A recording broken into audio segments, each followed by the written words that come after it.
सुन रहे? जुड़ गए? जुड़ गए वो भी। जी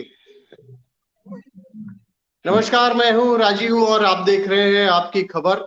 और हमारे साथ में, जैसा कि आप देख पा रहे हैं, पैनल में है नरेश दीक्षित, जो हनुमत कृपा पत्रिका के संपादक हैं। और सबसे बड़ी बात जो आज हम जिस पर चर्चा करने जा रहे हैं वह है बाबा नीप करौरी के बारे में। पिछले एपिसोड में भी आपने देखा था कि नरेश दीक्षित जी ने बताया था कि बाबा नीप करौरी के बारे में, फर्रुखाबाद में जो उनका आश्रम है उसके बारे में बताया था। लेकिन आज जो दीक्षित जी बताने जा रहे हैं वह है लखनऊ का हनुमान सेतु मंदिर। ये सभी को पता है कि हनुमान सेतु मंदिर लखनऊ में बाबा नीम करौरी के द्वारा बनवाया गया था। क्या थी उसके पीछे की कहानी, और एक जो बहुत ही इंटरेस्टिंग कहानी, वह भी हम बाद में जानेंगे दीक्षित जी से कि उसमें मंदिर में किस तरीके से, जब उसको और ज्यादा पीछे शंकर जी का मंदिर था, उसको दोनों को जोड़ने के लिए मंदिर के अंदर ही जो सेतु का निर्माण किया गया था, उसके पीछे बहुत ही इंटरेस्टिंग स्टोरी है। और अमेरिका में बैठे एक ऐसे व्यक्ति को सपना आया था, उसके बारे में अभी हम बात करेंगे। अभी बहुत ज्यादा इस बारे में डिस्क्लोज नहीं करेंगे, ये मैं चाहूंगा कि दीक्षित जी इस बारे में बताएंगे। और दूसरे हमारे पैनल में आप देख पा रहे होंगे प्रमोद शुक्ला जी हैं, वह बाबा नीप करौरी के भक्त हैं। और हमारा जो ये प्रयास है और ये जो एपिसोड है वो पूरा का पूरा बाबा नीप करौरी को ही समर्पित है। और हम उनके बारे में जो बताने का प्रयास करेंगे, और भक्त जो हैं वह भी अपनी बातों को शेयर करेंगे। दीक्षित जी, आपका बहुत बहुत धन्यवाद आपकी खबर को समय देने के लिए। और प्रमोद शुक्ला जी, आपका बहुत बहुत धन्यवाद आपकी खबर के साथ में जुड़ने के लिए। तो सबसे पहले हम आते हैं दीक्षित जी के पास में। दीक्षित जी, ये बताइए कि जो मंदिर बना था हनुमान सेतु लखनऊ में, बहुत ही प्रतिष्ठित मंदिर है, सभी जानते हैं यहाँ के बारे में। लेकिन हम ये चाहेंगे कि आप ये जो नए लोग हैं जिनको कहानियां नहीं पता है, जिनको ये नहीं पता है कि मंदिर कैसे बना था, कैसे स्थापना हुई थी और क्यों स्थापना हुई थी, तो ये हम चाहेंगे कि आप खुद जो है बाबा जी के भक्तों को बताएं। जी।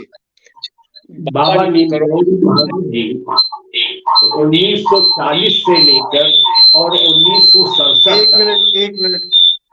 तो ये आपकी और प्रमोद शुक्ला जी की आवाज इको कर रही है। आप लोग थोड़ा सा डिस्टेंस पे रहेंगे, या थोड़ा सा डिस्टेंस पे रहेंगे तब इको नहीं करेगा। नहीं, दोनों लोगों का चूंकि माइक ऑन है इस वजह से। या प्रमोद शुक्ला जी अपना, अगर अपना माइक ऑफ कर लें, जब बोलना होगा तब वो ऑन कर लेंगे, तब शायद इको ना करे। हाँ, अब इको नहीं कर रहा है। जी जी, बताइए दीक्षित जी प्लीज। दीक्षित जी बोलिए आप।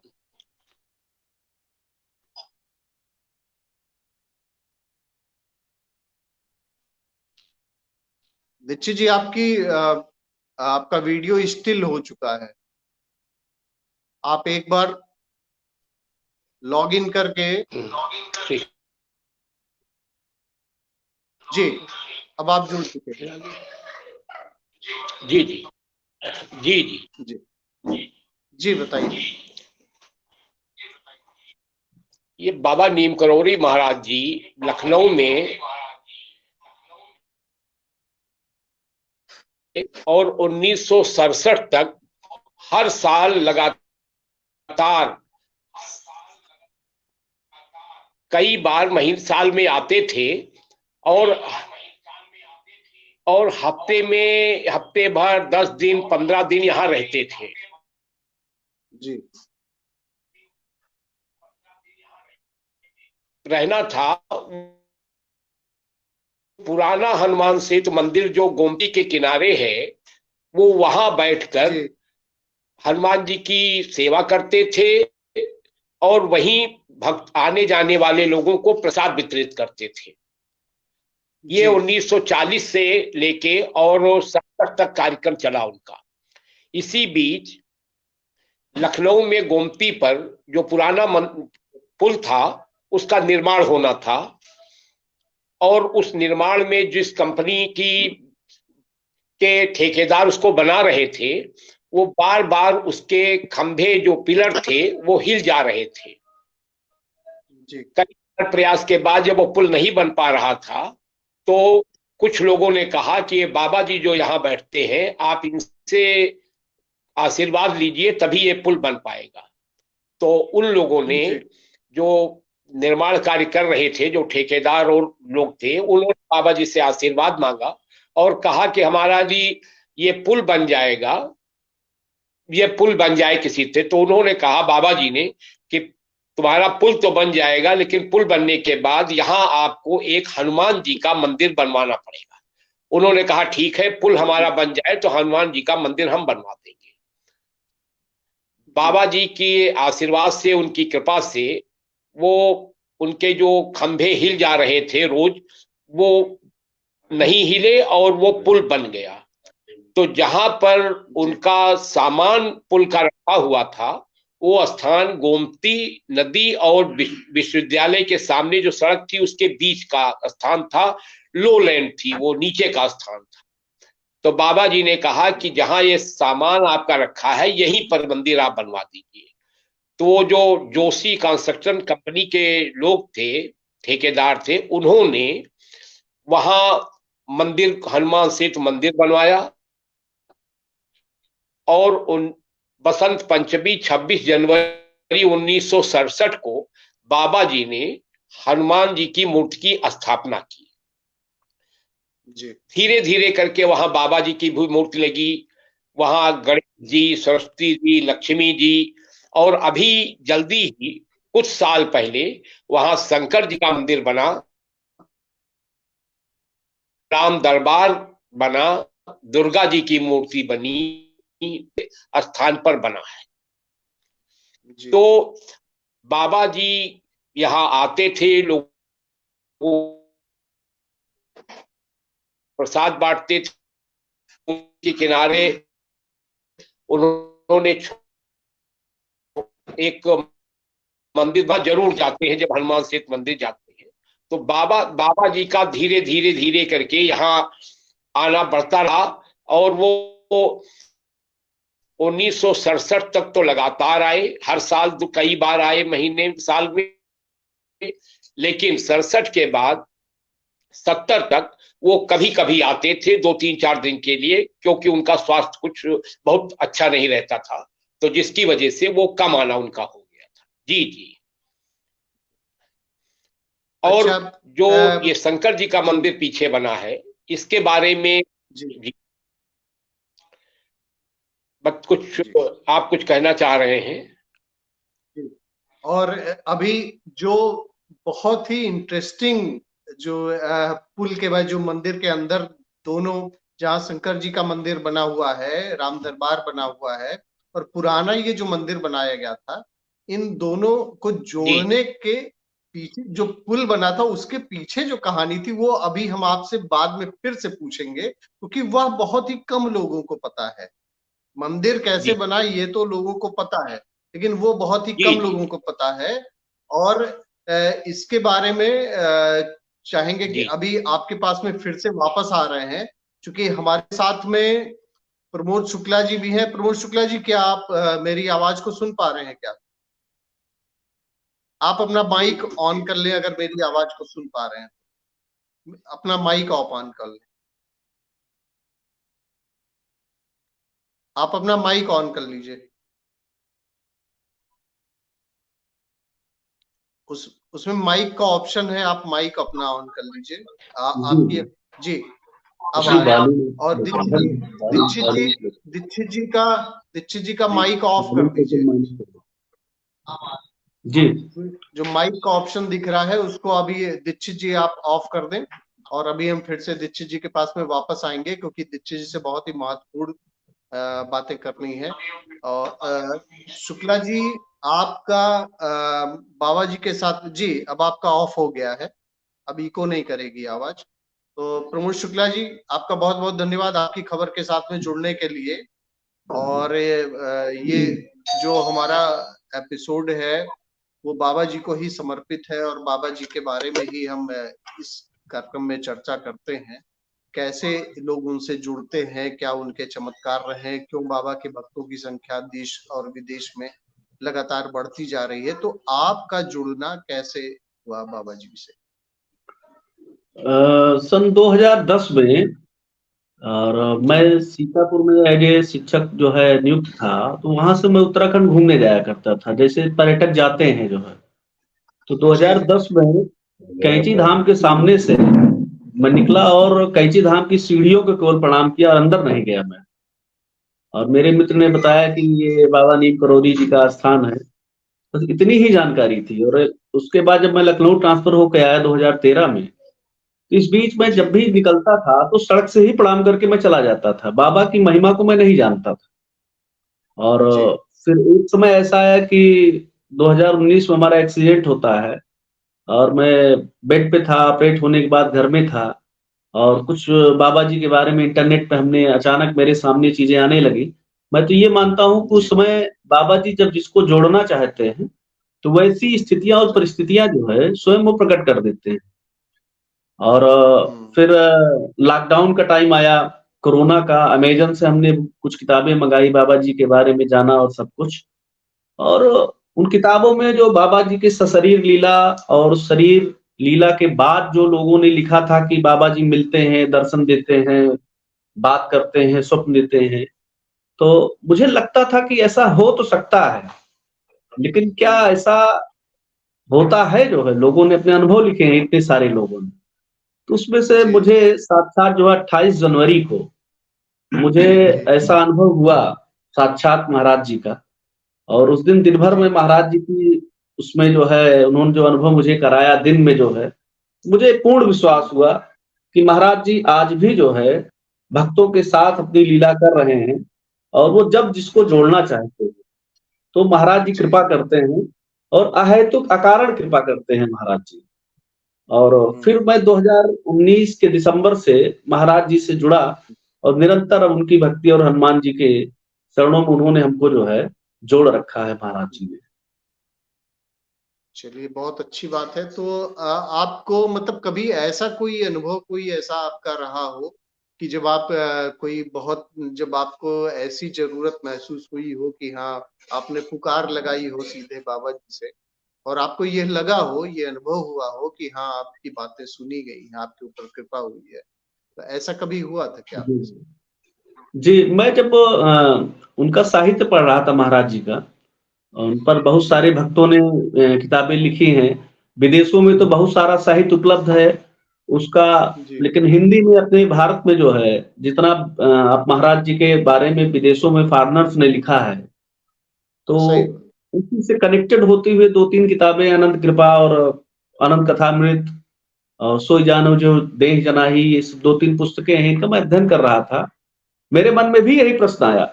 जब मैं इलाहाबाद विश्वविद्यालय में पढ़ रहा था, मेरे जीवन में एक जी वैष्णव संत का आगमन हुआ, और उनसे मेरा एक भक्त और संत का संबंध था। और जब मैं महाराज जी के बारे में मेरा जुड़ाव खिंचाव होता गया, तो मेरे मन में प्रश्न आया कि मेरा तो उनसे प्रेम है, और अब महाराज जी मुझे खींच रहे हैं, तो 2 लोगों से कैसे होगा? क्योंकि ये एक हमारे मन में ये प्रश्न आया, और मैं इस चीज को लेकर 1-2 दिनों से मेरे मन में विचार चल रहा था। 28 जनवरी 2020 को मैं सुबह 9:20 पे अनंत कथामृत पढ़ रहा था, बाबा की लीलाओं के बारे में उसमें वर्णन है। तो अचानक से बच्चे स्कूल गए थे और हमारी धर्मपत्नी किचन में थी।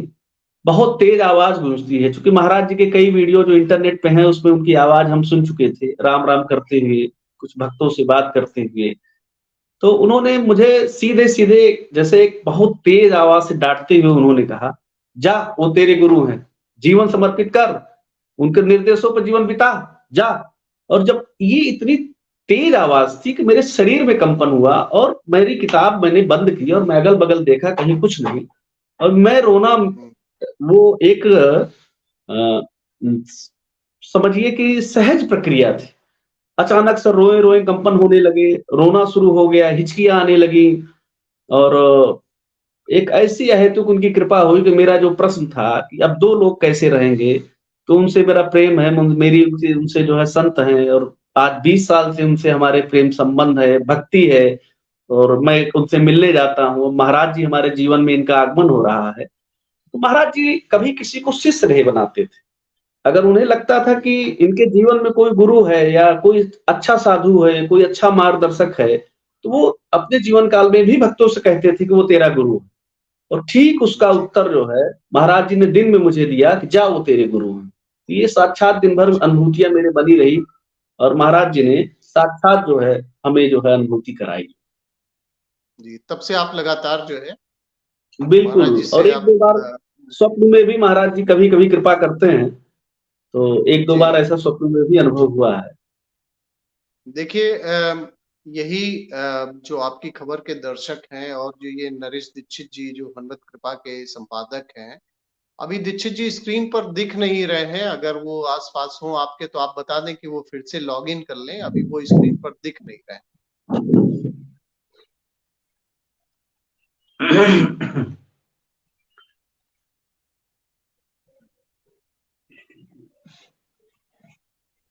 तो इस कार्यक्रम का जो प्रयास है वह नरेश दीक्षित जी हनवत कृपा के संपादक है और पूरे देश में, देश ही नहीं विदेश में जो बाबा के भक्त हैं उनसे कई लोगों से उनकी बातचीत होती रहती है और कई सारे संस्मरण भी उनको मतलब उन्होंने सुने हुए हैं।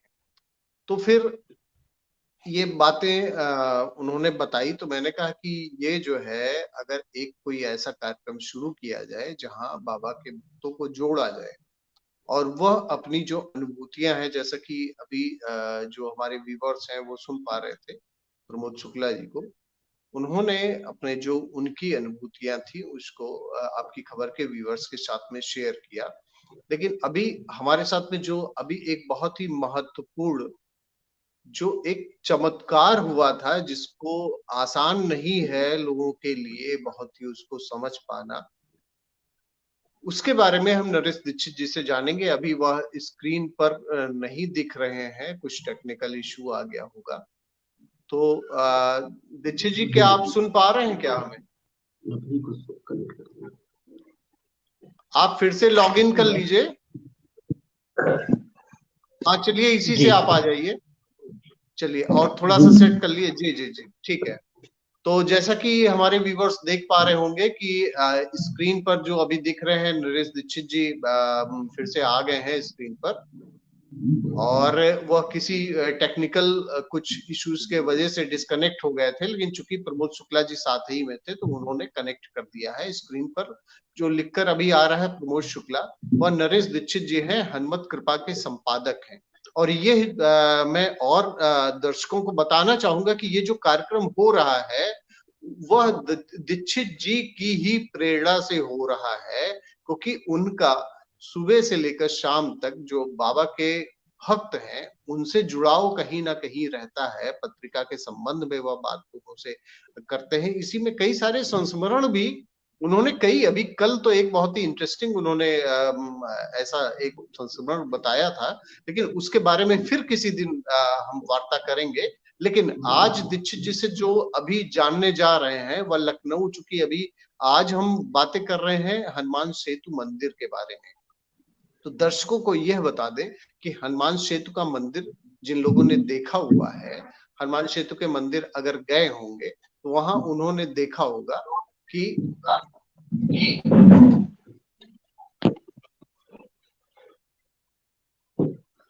दीक्षित जी अभी फिर से नहीं दिख रहे हैं। अच्छा एक मिनट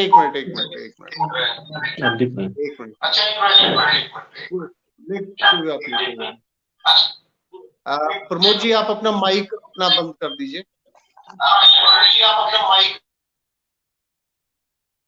दीक्षित जी आप सुन पा रहे हैं क्या? अभी वीडियो नहीं आ रहा है आपका।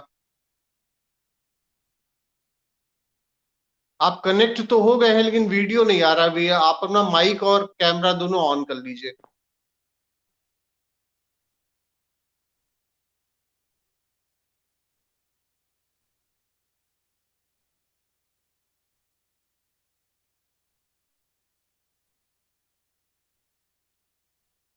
माइक और कैमरा दीक्षित जी आप अपना ऑन कर लीजिए। आपका आप जुड़े तो हैं लेकिन आप दिख नहीं रहा। अब आप जुड़ गए हैं।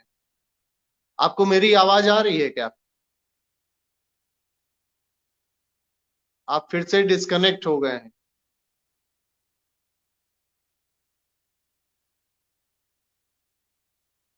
ये कुछ टेक्निकल इश्यूज आ जाते हैं, क्योंकि चूंकि हम ऑनलाइन कनेक्ट हो रहे हैं, तो कहीं ना कुछ ऐसे कारण आ जाते हैं। चूंकि ये इंटरनेट की दुनिया है, तो कभी कभी दिक्कतें आ जाती हैं।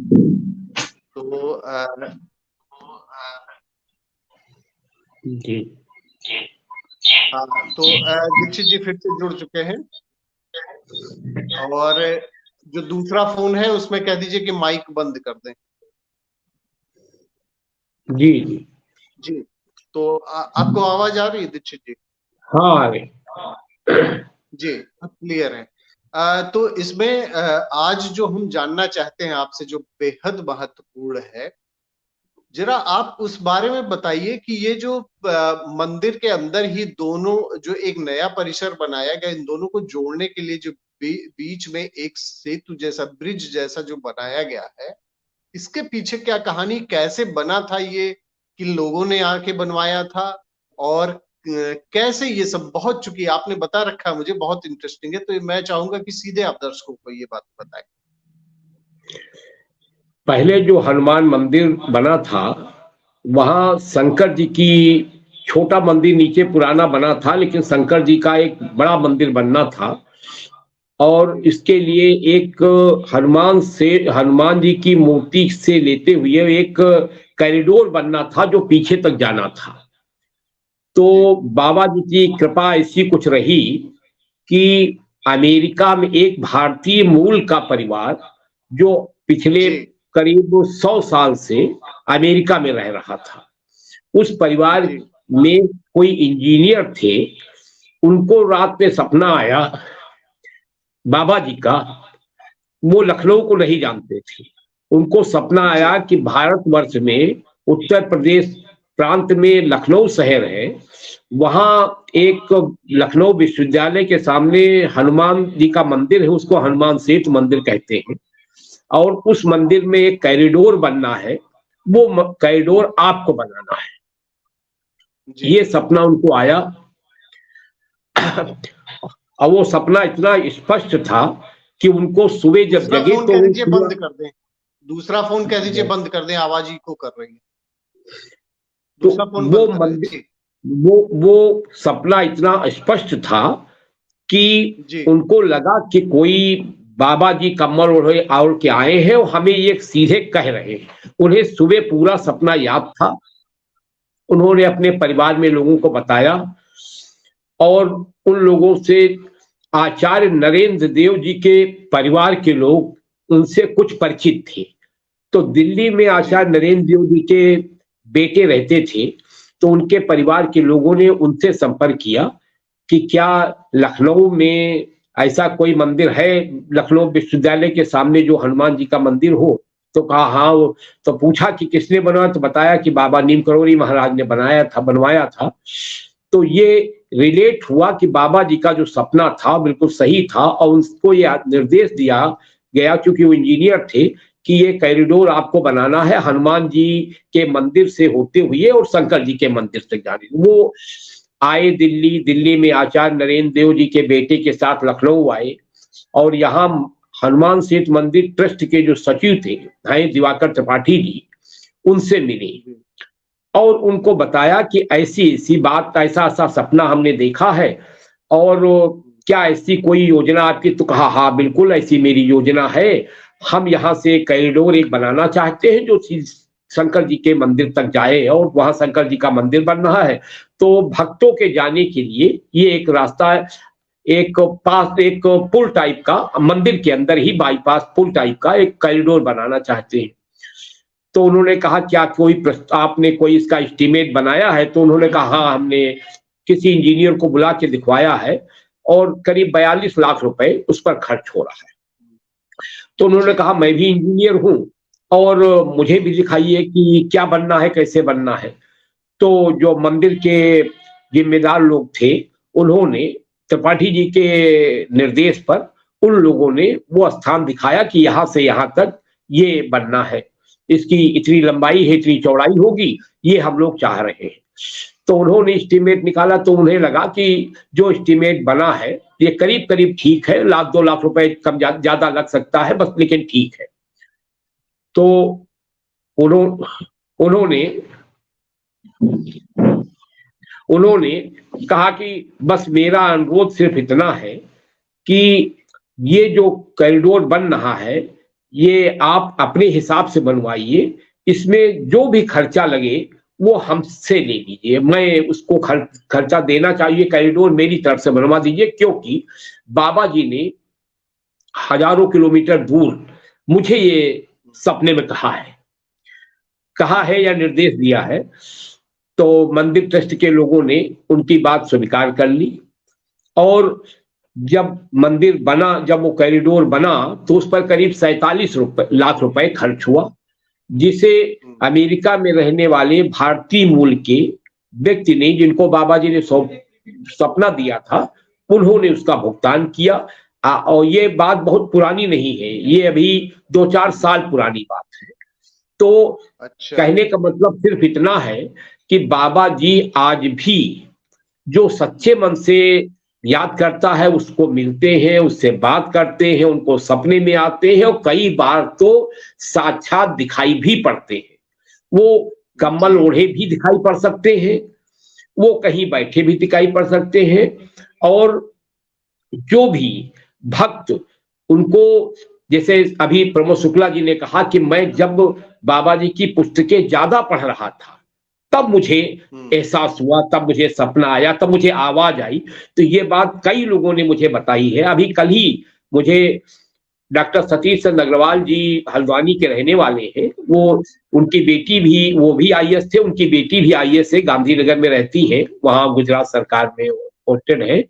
तो कल उन्होंने बताया, हमने उनसे पूछा कि क्या बाबा जी से कभी आपकी मुलाकात, जिज्ञासावश मैंने पूछ लिया कि क्या बाबा जी से आपकी कभी, तो कहा कि नहीं, मेरी मुलाकात तो उनसे नहीं हुई है, उनके शरीर जब उनका था तब तो नहीं हुई है, लेकिन शरीर त्यागने के बाद जो मेरी मुलाकात हुई है। तो हमने कहा कैसे? तो उन्होंने पूरी घटना बताई कि 1993 में चारबाग स्टेशन पर हमें, उस समय हम बाबा जी का साहित्य खूब पढ़ रहे थे, और उसी दौरान मुझे ऐसी कुछ अनुभूति हुई कि बाबा जी सामने है, लेकिन जब बाबा जी दर्शन देते हैं तो उस समय वो जो मन जो है वो पूरी तरह से मन स्थित बदल देते हैं।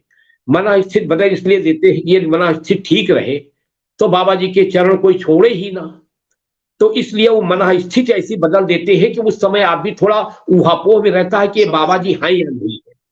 तो उन्होंने कहा कि मुझे लगा तो कि बाबा जी है, लेकिन मेरी मन स्थिति ऐसी नहीं बन पाई कि मैं उनके चरण पकड़ सकूं, और मैं तो चाय उनको पिलाना चाह रहा था, लेकिन चाय लेके जब मैं घूमा तो देखा बाबा जी नहीं थे। तो बाबा जी के शरीर त्यागने के बाद सैकड़ों ऐसे वो हैं जिनमें लोगों ने बताया कि बाबा जी ने हमको दिखाई दिए, बाबा जी ने हमको दर्शन दिए सपने में। तो किसी वजह से नरेश दीक्षित जी फिर डिस्कनेक्ट हो गए, हो सकता है इंटरनेट का कुछ इशू रहा हो, और हमारा समय भी अब समय सीमा समाप्त हो रही है। तो ये इस कार्यक्रम का जो एक प्रयास यही है कि बाबा नीप करौरी के जो भक्त हैं वो विदेशों में भी बहुत बड़ी संख्या में, और खास करके अगर आप कभी कैंची धाम जो कि नैनीताल के पास में है, अगर वहां जाते हैं आप, तो आप देखेंगे कि विदेशियों की संख्या वहां और जगहों से ज्यादा रहती है, और बाबा जहां बैठ के ध्यान करते थे वहां भी जो है कुछ ना कुछ विदेशी वहां जुड़े रहते हैं। तो कहने का मतलब ये है कि जुड़ जाएगा। जी हाँ, जी दीक्षित जी फिर से जुड़ चुके हैं। तो आपने जो बताया कि अब इस बारे में अगर थोड़ा मतलब, चूंकि बाबा जी के बारे में चर्चा करें तो उसके लिए समय सीमा कोई होती नहीं है, लेकिन चूंकि अभी हमारा नेक्स्ट सेशन दूसरा शुरू होना है, तो अगर आप कुछ और कहना चाहते हैं तो प्लीज कंक्लूड करिए।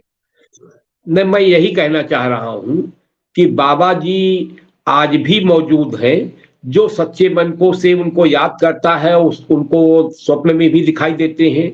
उनको उनकी जैसे प्रमोद जी को बाबा जी की स्पष्ट आवाज सुनाई पड़ी। बाबा जी कई बार साक्षात दिखाई भी पड़ते हैं, कई बार कम्बल ओढ़े रहते हैं, कई बार नहीं भी ओढ़े रहते हैं, लेकिन अपने होने का एहसास वो अपने भक्त को कराते रहते हैं। तो मैं तो यही कहूंगा कि बाबा जी कहीं गए नहीं हैं। वो ये इनकी वैसी लीला थी कि लोगों को लगा कि बाबा जी ने शरीर त्याग दिया है, लेकिन सिद्ध संत जो होते हैं कहीं जाते नहीं है। देवराहा बाबा जी के बारे में भी यही कहा जाता है कि वो कई बार लोगों को दर्शन देते हैं, कई बार उनको एहसास कराते हैं। तो संत जो सिद्ध संत होते हैं वो कहीं जाते नहीं है, वो हजारों साल उनकी उपस्थिति भक्तों के मन में रहती है, और वो भक्त के मन में भगवान से कम उनकी नहीं उनका महत्व रहता है, वो उनके लिए भगवान ही होते।